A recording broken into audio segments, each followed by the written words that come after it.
कल से ये बात पूरे सोशल मीडिया पे आग की तरह फैली हुई है। जी, पाकिस्तान की, पंजाब की पटवारियों की जो कुत्ती माँ है मरियम नवाज़, उसने 16 अरब रुपए का 19 सीटों वाला लग्जरी जहाज़ खरीदा।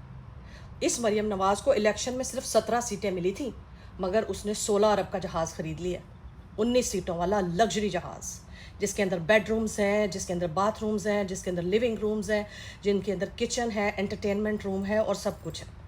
और आपके पाकिस्तान के खुद साख्ता ज़बरदस्ती और धौंस से बने हुए फील्ड मार्शल जहनी मरीज़ आसिम मुनीर ने भी इसराइल की कंपनी का एक लग्जरी जहाज़ खरीदा है। वाह, अयाशियाँ तो इन जनरल रानियों मरियम नवाज़ जैसियों की हैं और पाकिस्तान के फील्ड मार्शलों और जनरलों की है। क्या बात है।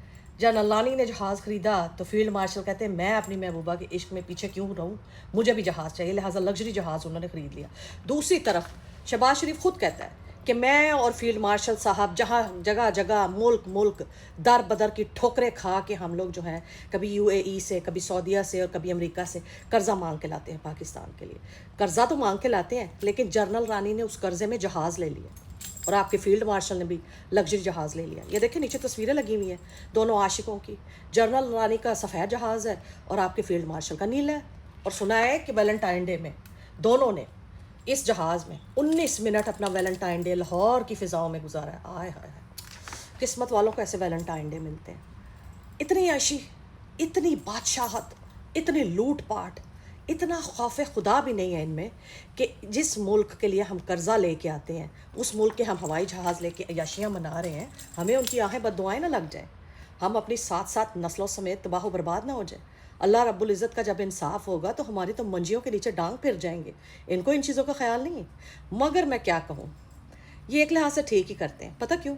जहाँ आप जैसी खसी कौम होगी, बुज़दिल कौम होगी, भूखी नंगी अफलास की मारी कौम होगी, नफसा नफसी की मारी कौम होगी, खुद गर्ज कौम होगी, आपा धापी पर मबनी कौम होगी ना, वहाँ ऐसे जनरल रानियाँ मरियम नवाज़ जैसी और फील्ड मार्शल आसिम मुनीर जैसे जहनी मरीज़ पैदा होते रहेंगे।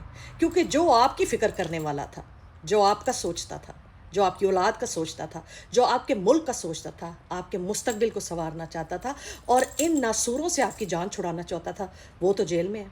उसको तो आप बाहर निकाल ना सके। आपके इंतज़ार में उसने अपनी एक आँख की बिनाई गंवा दी। अल्लाह ना करे, खुदा ना करे, मेरे मुंह में खाक, एक दिन उसकी ज़िंदगी भी चली जाएगी। आपको कोई फ़र्क नहीं पड़ेगा।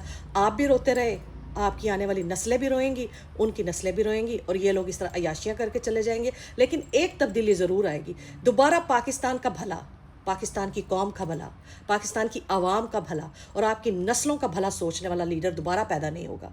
और वो इमरान खान नहीं होगा और कभी भी नहीं होगा। क्योंकि there is only one and last hope of the Pakistan which is the greatest of all times, goat Imran Ahmed Khan Niazi है, जिसको आप अभी तक जेल से बाहर नहीं निकाल सके अपनी बुज़दिली और अपनी नाअहली की वजह से। तो ना निकालें, रो पीट भी आप ही रहे हैं। उसका तो अल्लाह मुहाफिज़ है। जो उसके साथ होना है वो अल्लाह ताला की ज़ात ने लिखा है। जो मेरे साथ आपके साथ होना है अल्लाह की ज़ात ने लिखा है। लेकिन जो कौमें अपने लिए खुद आवाज़ नहीं उठाती, उनकी तकदीर ऐसी होती है कि जनरल रानियाँ और जनरल जो हैं जहाज़ों पे ऐशे कर रहे हैं। मुल्क IMF के कर्जे तले डूबा हुआ है। कभी UAE से पैसा मांगते हैं, कभी सऊदीया से मांगते हैं, कभी कहीं से मांगते आपके नाम पे, लगाते अपने आप पे। डूब मरना चाहिए आपको ऐसे मुल्क में रहते हुए और ऐसी कौम होते हुए। बहुत शुक्रिया।